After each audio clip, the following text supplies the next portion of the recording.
2024 को चुनावों का साल कहा जाए तो कोई अतिशयोक्ति नहीं होगी। इस बरस लगभग 50 देशों में आम चुनाव तय हैं।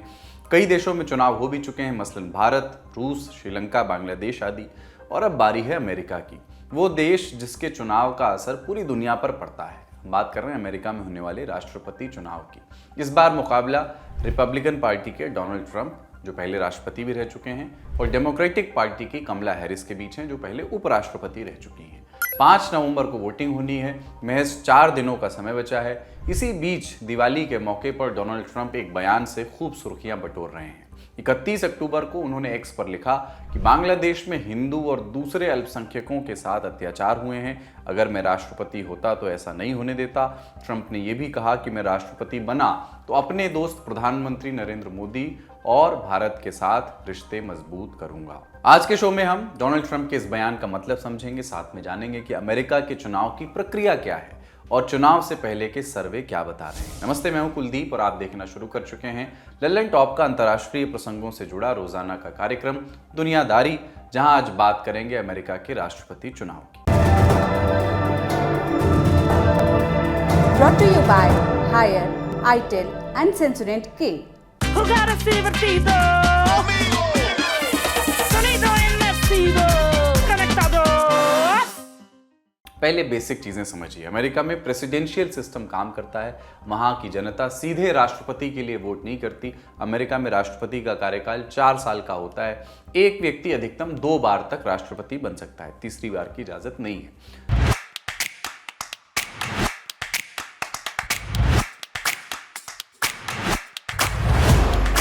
कौन बन सकता है अमेरिका का राष्ट्रपति? इसके लिए 3 योग्यताएं चाहिए। पहली, अमेरिका का नेचुरल बॉर्न सिटीजन हो। दूसरी, उम्र उसकी कम से कम 35 बरस हो। और तीसरी, अमेरिका में वो कम से कम 14 साल रहा हो। वोट कौन कर सकता है? इसकी भी 3 मुख्य शर्तें हैं। अमेरिका का नागरिक हो, उम्र उसकी 18 साल या उससे ऊपर हो, और जिस राज्य में वो वोट देने वाला हो वो वहाँ रजिस्टर्ड हो। अमेरिका में कुल 50 राज्य हैं। सभी राज्यों में सीटों की संख्या अलग अलग होती है, इसका जिक्र हम आगे करेंगे। इस साल लगभग 16 करोड़ लोग वोट देने वाले हैं। इनमें से 6 करोड़ से ज़्यादा लोग अर्ली वोटिंग में ही से पहले ही वोट कर चुके हैं। ये अर्ली वोटिंग क्या होता है? वोटिंग वाले दिन मतदान केंद्रों पर भीड़ न बढ़ जाए, लोगों को लंबी कतारें न लगानी पड़े, इससे बचने के लिए कुछ दिन पहले ही वोटिंग शुरू हो जाती है। इसमें अलग अलग राज्य अपने हिसाब से वोटिंग करवाते हैं। SLS और पैराबेन गॉन, तो उसका करंट ऑन। What then? इसके पोटेशियम आयंस करें टूट का करंट गॉन, लाइव का करंट ऑन। ये तो वोटिंग की बात हुई, मगर अमेरिका में चुनाव की प्रक्रिया 1 साल पहले से ही शुरू हो जाती है। अमेरिका में चुनाव लड़ने के लिए बहुत लोगों को समझाना पड़ता है, कन्विंस करना पड़ता है। सबसे पहले पार्टी के लोगों को ही समझाना पड़ता है कि भैया हम ही हैं काबिल, हम ही को बनाओ उम्मीदवार, हमको कैंडिडेट घोषित करो, हम प्रेसिडेंट बन जाएंगे। अमेरिका में 2 बड़ी पार्टियां हैं, रिपब्लिकन और डेमोक्रेटिक। और भी हैं जैसे ग्रीन पार्टी, पीस पार्टी आदि, लेकिन उनकी पहुंच कुछ ही राज्यों तक सीमित है, इसलिए उनको बहुत ज़्यादा भाव नहीं दिया जाता। ना ही वे चुनाव पर कोई बहुत बड़ा असर राष्ट्रपति चुनाव पर नहीं डालते हैं। राजनीतिक पार्टियों को अपने अपने उम्मीदवार चुनने होते हैं, इसके लिए भी चुनाव होता है। और ये चुनाव 2 तरीके से करवाए जाते हैं। पहला है प्राइमरी और दूसरा है कॉकस। इसमें भी पार्टी का कोई भी कार्यकर्ता राष्ट्रपति चुनाव के लिए दावेदारी पेश कर सकता है। उसको सिर्फ अपने समर्थकों का साथ चाहिए होता है। प्राइमरी चुनाव राज्य सरकारों के अंडर करवाए जाते हैं। प्राइमरी चुनाव भी 2 तरह से करवाए जा सकते हैं, ओपन और क्लोज्ड। अगर प्राइमरी इलेक्शन ओपन है तो इसमें पार्टी के सदस्यों के साथ साथ आम जनता भी मतदान कर सकती है, और अगर चुनाव क्लोज्ड है तो जाहिरन सिर्फ पार्टी के सदस्य इसमें वोट डाल सकते हैं। अब कॉकस की बात करते हैं। ये चुनाव पार्टी की तरफ से करवाए जाते हैं, खर्चा भी इसमें पार्टियां ही करती हैं। इसमें पार्टी के समर्थक एक जगह इकट्ठे होते हैं और अलग अलग मुद्दों पर चर्चा करते हैं। राष्ट्रपति उम्मीदवार के लिए खड़े हो रहे व्यक्ति की बात सुनते हैं। उसके बाद उसी सभा में हाथ खड़े करके एक उम्मीदवार को समर्थन दिया जाता है। अधिकतर राज्यों में प्राइमरी वाला तरीका अपनाया जाता है, कम ही राज्य कॉकस के जरिए उम्मीदवार चुनते हैं। रिपब्लिकन और डेमोक्रेट्स दोनों पार्टियों की तरफ से राष्ट्रपति पद का उम्मीदवार बनने के लिए समर्थकों की एक संख्या की जरूरत होती है। इन्हें डेलीगेट्स कहते हैं। ये डेलीगेट्स हर राज्य में अलग अलग संख्या में होते हैं। इस साल रिपब्लिकन पार्टी में डेलीगेट्स की कुल संख्या 2429 थी, 2429। बहुमत के लिए यानी कैंडिडेट के लिए क्वालिफाई करने के लिए 1215 वोटों की जरूरत थी। डोनाल्ड ट्रंप ने यह आंकड़ा आसानी से पा लिया। इसी तरह डेमोक्रेटिक पार्टी में डेलीगेट्स की संख्या थी 3949, 3949। जीतने के लिए चाहिए थे 1976 वोट। बाइडेन ने कुछ ही हफ्तों में 3900 से ज्यादा डेलीगेट्स का समर्थन हासिल कर लिया था, लेकिन फिर उन्होंने अपनी बढ़ती उम्र के चलते अपना नाम वापस ले लिया। डेमोक्रेटिक पार्टी ने कमला हैरिस को उम्मीदवार घोषित किया, हालांकि इस उम्मीदवारी के लिए उन्हें भी डेलीगेट्स का समर्थन हासिल करना पड़ा। इस पर हमने दुनियादारी के एक एपिसोड में विस्तार से बात की है, अगर आप देखना चाहते हैं तो डिस्क्रिप्शन बॉक्स में उसका लिंक मिल जाएगा। प्राइमरी के बाद लगभग तस्वीर साफ हो जाती है कि दोनों पार्टियों से कौन उम्मीदवार रहने वाला है। उसके बाद दोनों संभावित उम्मीदवारों के बीच प्रेसिडेंशियल डिबेट होती है, जो मेरा फेवरेट पार्ट है इस इलेक्शन का। आधिकारिक रूप से ये चुनाव का हिस्सा नहीं है, लेकिन अमेरिका में इसका एक चलन है, एक परंपरा सी है, और ये चुनावों में एक अहम फैक्टर भी साबित होता है। प्रेसिडेंशियल डिबेट के बारे में भी हम दुनियादारी पे बात कर चुके हैं, उसका लिंक भी डिस्क्रिप्शन बॉक्स में। पार्टियां अपने उम्मीदवार की आधिकारिक घोषणा भी करती हैं नेशनल कन्वेंशन में। इस साल डेमोक्रेटिक पार्टी का नेशनल कन्वेंशन अगस्त में हुआ था। इसमें कमला हैरिस की उम्मीदवारी पर मुहर लगी। हैरिस ने टिम वॉल्स को उपराष्ट्रपति के लिए नॉमिनेट किया है। इससे पहले जुलाई में रिपब्लिकन पार्टी का नेशनल कन्वेंशन हुआ था। इसमें डोनाल्ड ट्रंप को राष्ट्रपति चुनाव का टिकट मिला। ट्रंप ने जेडी वेंस को उपराष्ट्रपति पद का उम्मीदवार घोषित किया है। एक बार उम्मीदवारों की आधिकारिक घोषणा हो जाए, फिर आम जनता की भूमिका, उनका रोल शुरू होता है। वो वोटिंग प्रोसेस में हिस्सा लेती हैं। यहाँ जनता सीधे राष्ट्रपति पद के लिए वोट नहीं डालती, पहले कुछ लोगों को वोट करती है जिनको इलेक्टर कहा जाता है। ये सारे इलेक्टर मिलकर के इलेक्टोरल कॉलेज बनाते हैं। किस प्रेसिडेंट को सपोर्ट कर रहे हैं ये पहले से वो बता करके रखते हैं। कुल 538 इलेक्टोरल वोट होते हैं और राष्ट्रपति बनने के लिए किसी उम्मीदवार को 270 वोटों की आवश्यकता होती है। जिस राज्य में जितने लोग, उसी हिसाब से इलेक्टर्स। लेकिन इस प्रक्रिया में एक पेच है। जो पार्टी किसी राज्य में ज्यादा पॉपुलर वोट हासिल करती है, उसको सारे इलेक्टोरल वोट मिल जाते हैं। इसको उदाहरण से समझिए। कैलिफोर्निया में कुल 54 इलेक्टोरल वोट हैं। मान लीजिए ए पार्टी को 45% वोट मिले और बी पार्टी को 46% मिले। ऐसे में कैलिफोर्निया के सभी 54 इलेक्टोरल वोट बी को मिल जाएंगे। ए के हिस्से में कुछ भी नहीं आएगा, जीरो आएगा। इसको विनर टेक ऑल सिस्टम भी कहते हैं, यानी जीतने वाले के हाथ में सब कुछ जाता है। अमेरिका के 50 में से 48 राज्यों और वॉशिंगटन डीसी में व्यवस्था है। 2 राज्यों का सिस्टम थोड़ा अलग है। माइन और नेब्रास्का में कुछ वोट ओवरऑल विनर और कुछ वोट डिस्ट्रिक्ट वाइज विनर के बीच बटे हुए हैं। इस सिस्टम में ऐसा भी होता है कि देश भर में सबसे ज्यादा वोट पाने वाला शख्स चुनाव हार जाए और जिसे कम वोट मिले हैं संख्या में, वो राष्ट्रपति बन जाए। ऐसा अब तक 5 दफे हो चुका है। 2016 वाले चुनाव में भी यही हुआ था। 2016 में नेशनल लेवल पर डोनाल्ड ट्रंप को 46.1%, 46.1% वोट मिले थे। वहीं उनकी प्रतिद्वंदी हिलेरी क्लिंटन को 48.2% वोट मिले थे। फिर भी डोनाल्ड ट्रंप इस चुनाव में विजयी रहे। उस साल ट्रंप ने फ्लोरिडा में 30, नॉर्थ कैरोलिना में 16, विस्कॉन्सिन में 10, पेंसिल्वेनिया में 19, एरिजोना में 11 और मिशिगन में 15 इलेक्टोरल वोट जीते थे, इसलिए उनकी जीत पक्की हो गई थी। ऐसे स्टेट जहां के चुनावी नतीजों की निर्णायक भूमिका तय होती है, उन्हें स्विंग स्टेट कहते हैं, जहां से ये तय होता है कि रिजल्ट किस ओर जाएगा। हमने अमेरिका में मौजूद वरिष्ठ पत्रकार रोहित शर्मा से बात की कि इस बार कौन से स्विंग स्टेट में टक्कर मानी जा रही है और फिलहाल वहां सर्वे में कौन आगे चल रहा है। देखिए, बहुत इंटरेस्टिंग चुनाव है ये। इस तरह का चुनाव हमने कैनेडी के टाइम पे देखा था, आज से कुछ 70 साल के आसपास पहले, 70 या 50। मेरा मैथ थोड़ा ऊपर नीचे हो सकता है, बट उतने पहले हमने इस तरह का एक चुनाव देखा था कि हमें पता नहीं था कि कौन जीतने वाला है अंत तक। और जो स्विंग स्टेट्स की आप बात करें, यूजुअली पेंसिल्वेनिया एक स्विंग स्टेट होता है, पेंसिल्वेनिया, मिशिगन, हमारा द स्टेट ऑफ, थोड़ा बहुत आप कह सकते हैं नॉर्थ कैरोलिना। लेकिन यूजुअली जो दांव पेच खेले जाते हैं वो ब्लू वॉल स्टेट्स जो होते हैं, पेंसिल्वेनिया, मिशिगन, ओहायो, इन्हें कहा जाता है ये स्विंग स्टेट्स हैं। इस बार क्योंकि चुनाव जो है बहुत क्लोज है, तो बाकी के स्टेट्स को भी स्विंग स्टेट्स माना जा रहा है, जैसे एरिजोना, जॉर्जिया और नॉर्थ कैरोलिना। और ये स्टेट्स जो हैं, ये इंश्योर करते हैं कि अगर यूजुअली माना जाता है कि अगर कमला हैरिस ब्लू वॉल जीत जाए, अगर वो विस्कॉन्सिन, मिनेसोटा, पेंसिल्वेनिया और मिशिगन जीत जाए, कोई भी डेमोक्रेटिक कैंडिडेट, तो वो चुनाव में 270 वोट लेके प्रेसिडेंट बन सकता है। लेकिन क्योंकि इस बार उथल पुथल के ज्यादा चांसेस हैं, बाकी के जो स्टेट्स हैं, एरिजोना, जॉर्जिया, नॉर्थ कैरोलिना, ये भी एक रास्ता बनाते हैं, specially for vice president Kamala Harris, कि अगर वो मिशिगन हार जाती है या पेंसिल्वेनिया भी हार जाती है, लेकिन अगर वो नॉर्थ कैरोलिना और जॉर्जिया जीत जाती है, तो वो still she can become the president. तो इन 6-7 स्टेट्स में जो है battle ground state, swing states आप कह सकते हैं, इसमें रेस बहुत टाइट है और पूरा का पूरा जो फोकस है दोनों प्रेसिडेंशियल कैंडिडेट्स का, इन्हीं स्टेट्स में रहने वाला है। अगले 3 दिनों में वाइस प्रेसिडेंट कमला हैरिस एक पूरा का पूरा फिर से दौरा कर रही है सारे स्विंग स्टेट्स का, और प्रेसिडेंट डोनाल्ड ट्रंप भी एग्जैक्टली वही कर रहे हैं। इस बार कौन कौन से मुद्दे वहां के चुनाव को सबसे ज्यादा प्रभावित करने वाले हैं? देखिए, इकोनॉमी, इमिग्रेशन, दोनों बहुत बड़े मुद्दे रहे हैं। इकोनॉमी इसलिए क्योंकि डोनाल्ड ट्रंप के जितने भी समर्थक हैं वो हमेशा ये कहते हैं कि जब डोनाल्ड ट्रंप प्रेसिडेंट थे तो इकोनॉमी बहुत अच्छी थी, जॉब्स बहुत अच्छे थे।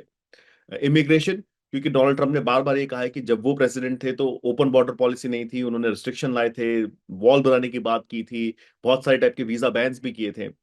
तो आई थिंक ये दो मुद्दे हैं जिससे बहुत ज्यादा अमेरिकन प्रभावित है। साथ ही साथ अबॉर्शन एक मुद्दा है, और वॉर, क्योंकि लोगों को लगता है कि अमेरिका की एक जो पॉलिसी है कि अनलिमिटेड पैसा यूक्रेन में जा रहा है, या अनलिमिटेड अमाउंट ऑफ मनी जो वहां जा रहा है, प्लस जो गाजा में वॉर चल रहा है, उस वॉर को लेके स्पेशली डेमोक्रेटिक तबके में बहुत बड़ा चैलेंज ये है, क्योंकि जो मुस्लिम अरब अमेरिकन है वो डेमोक्रेट्स को वोट नहीं दे रहे, और ये बहुत बड़ा मुद्दा है डेमोक्रेटिक पार्टी के लिए। और अगर कल को vice president Kamala Harris Michigan जैसा स्टेट हारती है तो उसकी वजह ये वॉर ही होगा। तो आई थिंक ये चार मुझे लगता है मोटे मोटे बड़े मुद्दे हैं जिसपे अमेरिकन वोट करने वाले हैं, और अगले ट्यूसडे में पता चल जाएगा कि अमेरिका का राष्ट्रपति कौन बनने वाला है। जाते जाते डोनाल्ड ट्रंप के बयान पर बात कर लेते हैं, जो शुरू में हमने आपको बताया कि ट्रंप ने दिवाली के मौके पर बांग्लादेश में हिंदुओं और दूसरे अल्पसंख्यकों पर हुए अत्याचार की बात की। कहा कि अगर मैं राष्ट्रपति होता तो ऐसा नहीं होने देता। यह भी कहा कि राष्ट्रपति बना तो पीएम मोदी और भारत से रिश्ते मजबूत करूंगा। ट्रंप के इस बयान को समझने के लिए हमने संपर्क किया अमेरिका की डेलावेयर यूनिवर्सिटी में इंटरनेशनल रिलेशंस के प्रोफेसर डॉक्टर मुक्तदर खान से। हमने उनसे पूछा कि ट्रंप ने ये बयान इलेक्शन के 4 दिन पहले क्यों दिया और उसके मायने क्या हैं। तो ये ट्रंप ने जो ये ट्वीट दिया है, ये दिवाली के मौके पर है। वो हिंदू अमेरिकन्स को विश कर रहे थे हैप्पी दिवाली, और मुझे लगता है कि उनके एड्स या जो उनके साथ काम करते हैं, दे थॉट के this would be a good way to थोड़े बहुत वोट जो है हिंदू अमेरिकन्स के वो स्विंग कर लें। देखिए, जो इंडियन अमेरिकन्स हैं ज़्यादातर अमेरिका में वो डेमोक्रेटिक पार्टी से ताल्लुक़ है उनका, डेमोक्रेटिक पार्टी को वो ज़्यादा वोट करते हैं। हालांकि 2 रिपब्लिकन कैंडिडेट्स थे प्राइमरीज में विवेक रामास्वामी और निक्की हेली, लेकिन इस जनरली ओवरऑल डेमोक्रेट थोड़ा हिपोक्रिटिकल है इंडियन अमेरिकन्स। मतलब अमेरिका में वो लेफ्ट ऑफ सेंटर वोटिंग करते हैं और इंडिया में राइट ऑफ सेंटर सपोर्ट करते हैं प्राइम मिनिस्टर मोदी और बीजेपी को। So that was his vote. वो पिछले हफ्ते वो मिशिगन भी गए थे जहां पे मुस्लिम्स का वोट वो सीख कर रहे थे, where he was trying to suggest to them कि मैं जैसे मैं प्रेसिडेंट बनूंगा मैं गाजा का जंग रोक दूंगा। So things like that. तो आई थिंक 2 चीजें हैं। एक तो ये है कि इंडियन अमेरिकन्स और हिंदू अमेरिकन्स की ग्रोइंग इम्पोर्टेंस का ये निशानदगी है कि he felt the need that he had to reach out to them specifically. पहले क्या होता था कि जो इनके लोअर लेवल के होते हैं, मतलब 3-4 लेवल लोग कैंपेन के लोग आपसे मुलाकात कर लेते हैं। यूजुअली आप ही कम्युनिटी के आपकी ही कम्युनिटी का कोई बंदा होता है जो आपसे रीच आउट करता है and he tries to rate वो। लेकिन क्योंकि अब कम्युनिटी बढ़ी गई, तकरीबन 50 लाख हो गई है इंडियन अमेरिकन आबादी, it is the richest community, the most educated, तो काफ़ी इन्फ्लुएंशियल है। देख रहे होंगे आप कमला हैरिस खुद एक इंडियन ओरिजिन से हैं, उनका ताल्लुक चेन्नई से है, और जो JD Vance vice presidential candidate हैं उनकी बेगम Usha is also of Indian origin. तो ऑलरेडी रिकग्निशन तो हो गया है पॉलिटिकल सर्कल्स में कि Indian Americans are an important constituency. और पिछले 2-3 सालों से व्हाइट हाउस में दिवाली भी मनाई जा रही है। खुद जो बाइडन ने भी सेलिब्रेट किया, और ट्रंप ने भी लास्ट टाइम जब आए थे, आई थिंक ट्रंप के दौरान पहली बार Diwali was celebrated in the White House. तो इट इज़ यू शुड, मतलब उसमें ज़्यादा रीड ना करें, this is not a policy. उसमें आपने देखा कि उसने क्रिश्चियन माइनॉरिटीज़ का भी नाम डाल दिया था। It was not just about Hindus Christians and other minorities उन्होंने कहा। तो इट वाज स्लाइटली हेज कर रहे थे, उसमें कोई डाउट नहीं है। लेकिन क्या वो बांग्लादेश पे तवज्जो देंगे? I am not very sure. जिस तरह से मैं देख रहा था कि इंडिया में इट वाज बीइंग रिप्रेजेंटेड कि Donald Trump will protect Hindu minorities worldwide, ये मतलब इट इज क्या अमेरिकन प्रेसिडेंट की जरूरत है? India is a rising power, India can do more of these things. तो so in that sense he should के ये वोट हासिल करने की कोशिश है 4-5 दिन पहले इलेक्शन से, but it is also recognition के this is an important constituency. मतलब ये दो चीजें आप इस ट्वीट से निकाल सकते हैं। ये था हमारा बड़ी खबर सेगमेंट। अब सुर्खियों की बारी। पहली सुर्खी है लेबनान से। शेख नईम कासिम ने हिजबुल्लाह की कमान संभालने के बाद 30 अक्टूबर को अपना पहला भाषण दिया। हिजबुल्लाह ने कासिम को 29 अक्टूबर को सेक्रेटरी जनरल महासचिव अपना चुना था, हसन नसरल्लाह की जगह पर। नसरल्लाह को इजराइल ने 27 सितंबर को हवाई हमले में मार गिराया था। उसके बाद से 1 महीने से ज़्यादा समय तक हिजबुल्लाह चीफ की कुर्सी खाली रही थी। खैर, कासिम ने अपने पहले संबोधन में क्या क्या कहा। इजराइल के साथ संघर्ष पर उसने कहा कि नसरल्लाह की बनाई हुई रणनीति पर चलते हुए इजराइल के साथ जंग जारी रहेगी और जीत हिजबुल्लाह के पाले में आएगी।